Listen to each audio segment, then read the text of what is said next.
ginagawa ng mga taong may anorexia nervosa. Feeling nila pag kumain sila kahit isang kutsarang kanin na lang yan, ay sobrang taba na nila. Ganun sila mag-isip. Okay? So, ano nangyayari? Hindi sila kumakain. So, nagiging malnourished sila. So, since malnourished nga, kulang sa nutrition, okay, what will happen? Walang nutrition yung brain nila. Okay, lumiliit din yung brain nila. Lumiliit yung pituitary gland kasi nga walang nutrition. Okay, so ibig sabihin, kung maliit ang kanilang pituitary gland, what will happen? May menstruation ba to o wala? Wala siyang menstruation.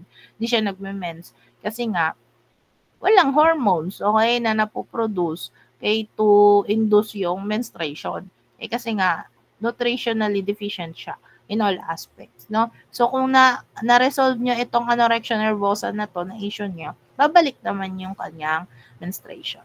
Okay? So, up until here lang muna, people.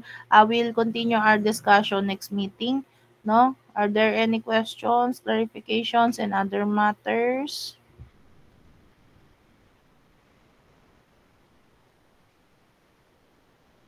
Oh, dumami na tayo ha.